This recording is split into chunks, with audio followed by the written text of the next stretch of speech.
Bien-aimé dans le Seigneur Jésus, je te salue dans le beau et précieux nom de notre Seigneur Jésus-Christ. L'amour du Père, la douce communion du Saint-Esprit sont avec nous dans le glorieux et puissant nom de notre Seigneur Jésus. Une fois encore ce matin, bienvenue à notre émission, ma déclaration matinale.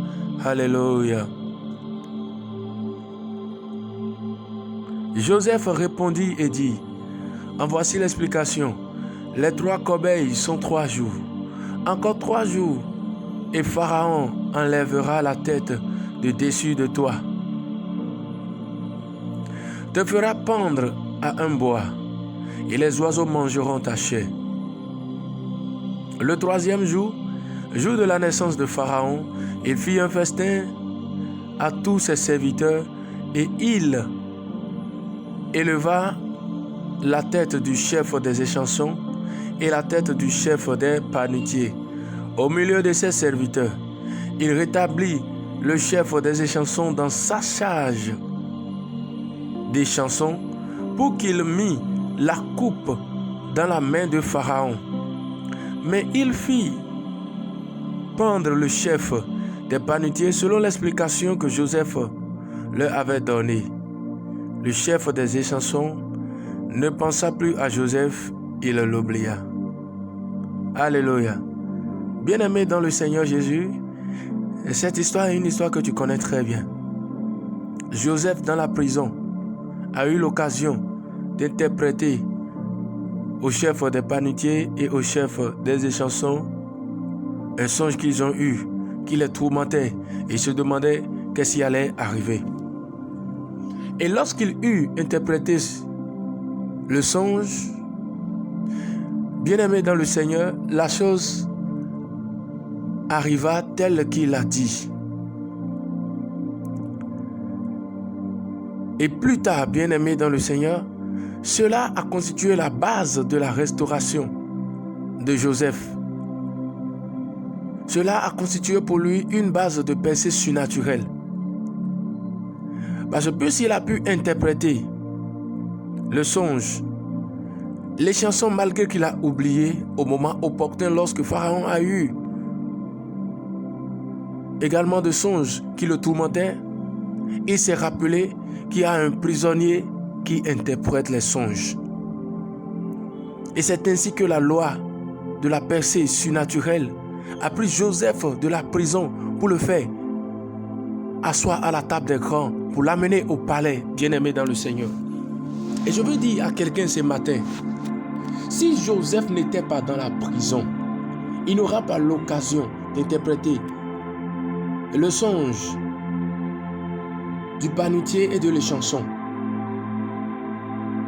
Il n'aurait pas eu l'occasion d'expérimenter l'interprétation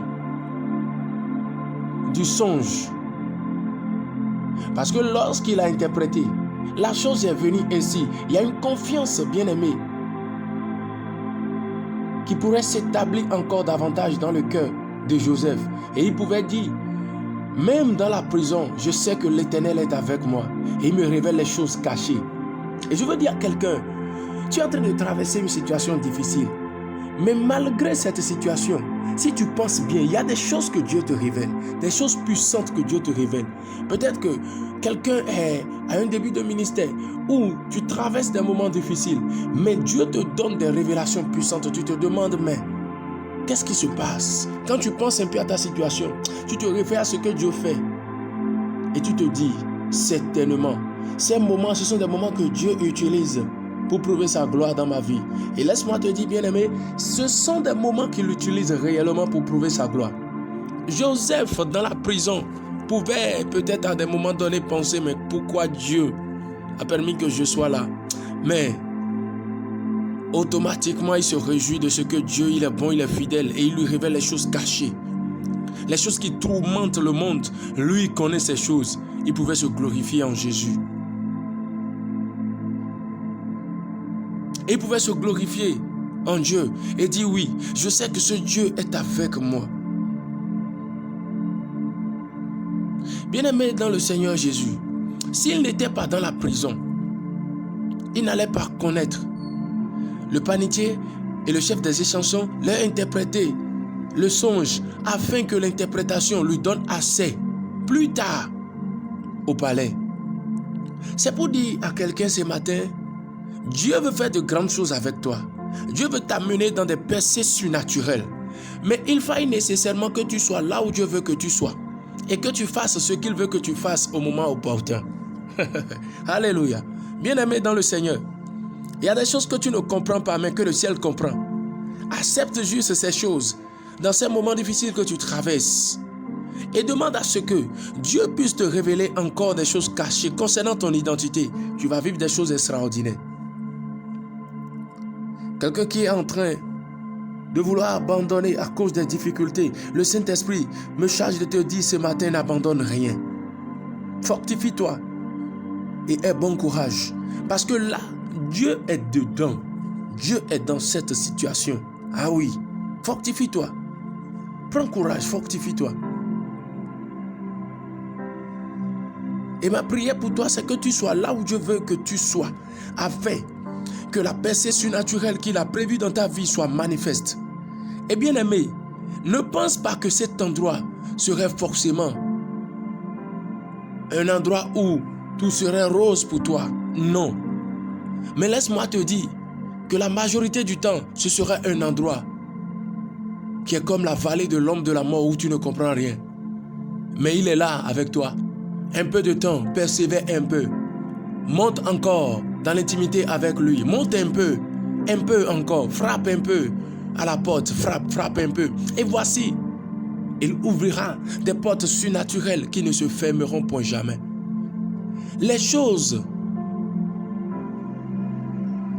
que Dieu a prévues pour ses enfants s'opèrent toujours, arrivent toujours, mais pas comme nous pensons. Pas comme nous pensons, bien-aimés dans le Seigneur. Joseph, après avoir interprété le songe au chef des échansons, cela lui a permis d'avoir accès à la cour de Pharaon, afin d'expérimenter encore la même chose. Et je veux dire à quelqu'un, Dieu te fait traverser des situations aujourd'hui parce qu'il sait que tu bénéficieras de ces expériences plus tard pour être propulsé dans la gloire que personne ne peut penser ou imaginer. Alléluia. Fortifie-toi et aie bon courage. Je décrète au nom suprême de Jésus que tu vis des percées surnaturelles, selon que le ciel a prévu, établi pour toi dans le nom de Jésus. Amen.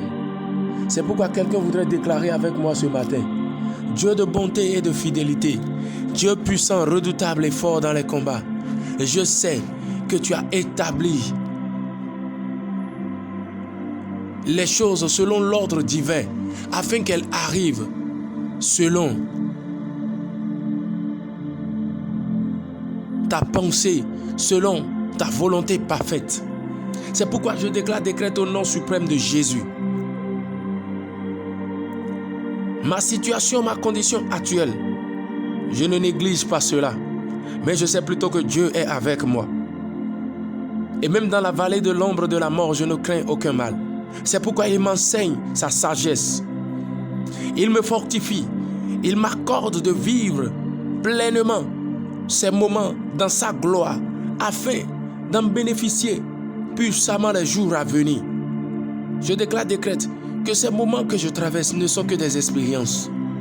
Ces moments difficiles que je traverse ne sont que des expériences avec Dieu, afin de le comprendre davantage, de le connaître davantage et de vivre avec lui davantage les choses surnaturelles que le ciel a déjà réservées pour moi. Je décrète comme Joseph, qui a eu une première expérience, qui l'a propulsé dans la gloire lorsqu'il a expérimenté la deuxième fois la même chose. Que moi-même, j'expérimente maintenant de grandes choses dans ces moments difficiles que je traverse. Et la prochaine étape, la prochaine fois dans le nom de Jésus, le prochain étape, c'est que Dieu me propulse dans sa gloire à cause de l'expérience que j'avais déjà connue dans le passé dans le nom de Jésus. Et je décrète, ma vie prospère. Je vais de gloire en gloire, de percée en percée. Il fait de grandes choses avec moi, les choses surnaturelles que personne ne peut penser ou imaginer dans le nom de Jésus. Il me fait reposer dans de verts pâturages. Il me conduit vers les eaux paisibles. Il me donne la percée surnaturelle. Il transforme mon histoire d'une manière radicale que les gens ne peuvent jamais penser ou imaginer. Et je pourrais dire, c'est la main de l'Éternel qui m'a secouru. Gloire et honneur à l'agneau de Dieu immolé, parce que Christ a payé le prix pour moi, pour que je vive au-delà de ce que mes pères ont vécu. Une expérience glorieuse et plus glorieuse dans le nom suprême de Jésus. Je déclare que je marche dans l'abondance, jour et nuit dans le nom de Jésus, dans des percées surnaturelles, au nom suprême de Jésus-Christ de Nazareth. Amen. Shalom bien-aimés, la paix de Dieu est avec nous. Amen.